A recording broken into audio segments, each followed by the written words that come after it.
जय भीम नमो बुद्धा दोस्तों, मैं राहुल नागपाल और आप देख रहे हैं राहुल लाइफ 85। जी हाँ, आज एक कहानी मैं आप लोगों के साथ साझा करूंगा। और कहानी क्या, कहावत है, आप लोगों ने सुनी होगी, देखी होगी।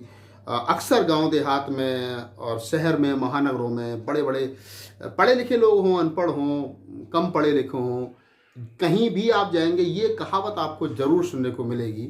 और कहावत है, काला बामन गोरा चमार, ये दोनों डैश डैश डैश।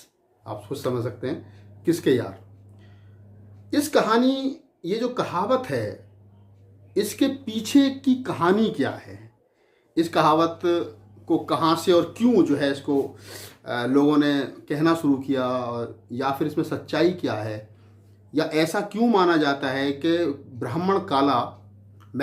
हमारे परिवार में सब लोग गोरे हैं, सुंदर हैं। मैं इंटर कॉलेज में पढ़ता था तो अक्सर हमारे एक मित्र थे, वो कहते थे कि भाई चमार तो काले होते थे, जितने गोरे चमार हैं ये सब मतलब दूसरों की संतान है। यानी वो जाट थे तो वो अपने बारे में कहते थे कि जाटों की संतान है। तो मैं भी पलट के कह दिया करता था कि मान लिया कि हम जितने गोरे चमार हैं वो सब जाटों की संतान है, लेकिन जितने काले जाट हैं फिर ये कहाँ से आए। कहीं ना कहीं कुछ ना कुछ गड़बड़, तो वो चुप हो जाते थे, मुस्कुराते थे, हंसते थे। मेरा मतलब किसी का विरोध करना नहीं है। मेरा मतलब इस बात का, इस वीडियो का मतलब बनाने का मतलब ये नहीं है कि मैं किसी को अपमानित करूं। बस मेरा कहने का मतलब ये कि ये जो कहावत है काला बामन और गोरा चमार, इसकी शुरुआत कहाँ से हुई और इसके पीछे की सच्चाई क्या है। मैंने जितना पढ़ा कि 340 ईसा पूर्व में चंद्रगुप्त मौर्य का जन्म पाटलिपुत्र में हुआ, जिनके फादर जो थे वो महापद्मानंद थे और माँ का नाम मौरी था। जब उनके फादर से जो उनका छोटा सा कबीला था, उस कबीले पर धनानंद जो उन्हीं के परिवार के लोग थे, उन्होंने कब्जा कर लिया और उनकी माँ प्रेग्नेंट थी और वो वहाँ से निकल कर के भागी और जंगल में जा कर के अपने एक मुंह बोले भाई के साथ वो रही। और वहाँ पर चंद्रगुप्त मौर्य का जंगल में जन्म हुआ। तो चंद्रगुप्त मौर्य इतना सुंदर था कि बहुत ज़्यादा सुंदर था, इसलिए उसका चंद्रमा की तरह सुंदर था, इसलिए उसका नाम चंद्रगुप्त मौर्य रखा, चंद्र रखा। और गुप्त इसलिए रखा क्योंकि उसकी माँ जो थी वो राजा धनानंद से उसको बचा के यानी छुपा के रखना चाहती थी, इसलिए उसका नाम गुप्त था।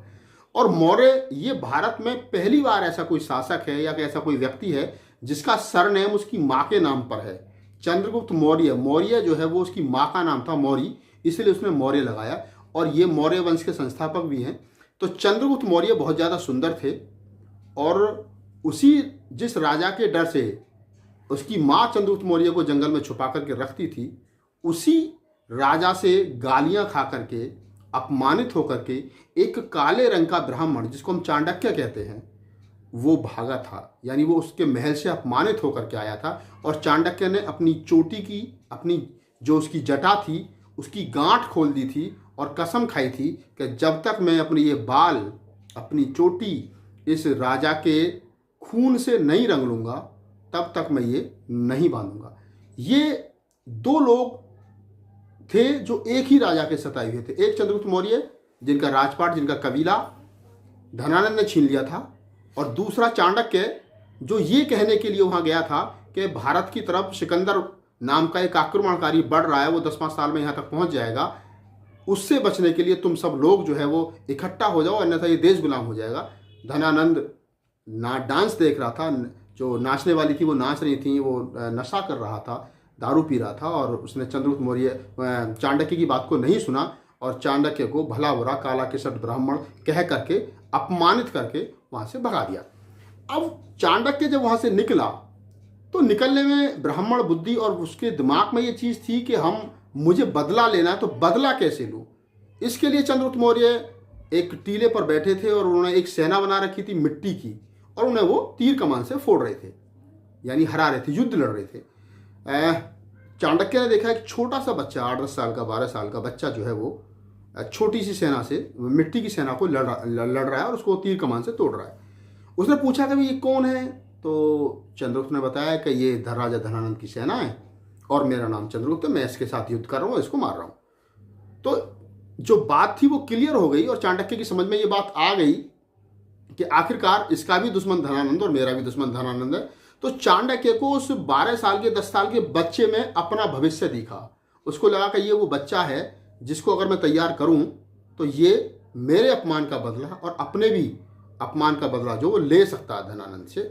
बस इसी धुनावनी में चाणक्य ने चंद्रगुप्त मौर्य को घोड़े पर बैठाया और लेकर के उनकी माँ के पास, मौर्य के पास पहुंच गए और उन्होंने कहा कि मैं इस बच्चे को अपने साथ ले जाना चाहता हूँ। मौर्य ने उनकी बात को स्वीकार करा और चंद्रगुप्त मौर्य को चाणक्य को दे दिया। उसके बाद चंद्रगुप्त मौर्य की तैयारी शुरू हुई और गोरा चंद्रगुप्त मौर्य और काला केसट ब्राह्मण चाणक्य दोनों ने मिलकर के, पहले चाणक्य ने चंद्रगुप्त को तैयार किया, उसको राज छल कपट सब कुछ जो एक राजपाट में चलता है वो सब कुछ सिखाया और सिखाने के बाद में चंद्रगुप्त मौर्य को तैयार किया। धीरे धीरे करके छोटे छोटे कबीले ऊपर उन्होंने कब्जा करना शुरू किया, छोटी छोटी सी सेना बनाई, छोटे छोटे कबीलों को जीतना शुरू किया और धीरे धीरे करके 19-20 साल की उम्र तक आते आते चंद्रगुप्त मौर्य को उसने एक छोटे राजा के रूप में तैयार कर दिया और उसका एक छोटा सा राज बना करके तैयार चाणक्य ने कर दिया।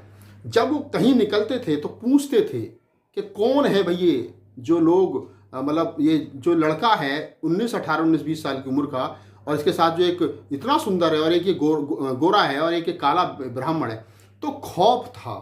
वहाँ से इस कहावत को कहना शुरू किया कि काला वामन है और गोरा चमार है, ये दो लोग हैं जिन्होंने राजपाट को छीनना शुरू यानी जीतना शुरू किया है। काला वामन गोरा चमार, गोरा चंद्रगुप्त मौर्य और काला चाणक्य दोनों ने मिलकर के धीरे धीरे आसपास के सारे कबीलों पर कब्जा कर लिया और फिर चाणक्य की नीति के अनुसार, जिसको हम चाणक्य नीति कहते हैं, उसके अनुसार चाणक्य जो है वो तैयार किया चाणक्य को उसके लिए राजा धनानंद के पर युद्ध करने के लिए, यानी उसके महल पर चढ़ाई करने के लिए। जब राजा धनानंद ने चाणक्य से कहा कि अब हम इस लायक हो गए कि धनानंद से युद्ध कर सकें, तो जब धनानंद के राज पर चढ़ाई की गई तो चाणक्य और चंद्रगुप्त मौर्य दोनों युद्ध के मैदान में हार गए। और हार गए तो चाणक्य ने चंद्रगुप्त मौर्य से कहा कि भागो, तो चंद्रगुप्त मौर्य ने कहा कि ये तो युद्ध के खिलाफ है, रणभूमि से भागना। तो चाणक्य ने एक बात कही थी, चाणक्य ने कहा था कि ये उनके लिए खिलाफ है जो क्षत्रिय हैं, जो अपने आप को क्षत्रिय कहते हैं, उनके लिए रणभूमि से भागना गलत होगा, क्योंकि क्षत्रियों में अक्सर कहा जाता है कि रणभूमि से जो कदम पीछे खींचता है या तो मरेगा या जीतेगा, या हारेगा तो बंदी बनाएगा। तो क्षत्रियों के लिए है ये, तुम्हारे लिए नहीं है। तुम भाग सकते हो, जिंदा रहोगे तो दोबारा तैयारी करके और दोबारा इसको हराने के लिए आप यहाँ आ सकते हो, युद्ध लड़ सकते हो, लेकिन जब जिंदा ही नहीं रहोगे तो लड़ोगे किससे, लिहाजा भागो। तो चंद्रगुप्त मौर्य और चाणक्य मैदान छोड़ करके भाग गए और फिर वही कहावत के काला वामन गोरा चमार दोनों भाग गए। और आखिरकार एक समय वो आया कि चाणक्य और चंद्रगुप्त मौर्य ने अपनी चंद्रगुप्त मौर्य के बल से, ताकत से और चाणक्य की बुद्धि से राजा धनानंद के राज पर कब्जा किया गया। इस तरीके से चाणक्य को उसके अपमान का बदला मिला और चंद्रगुप्त मौर्य को अपना खोया हुआ अपने बाप दादों का राज मिला।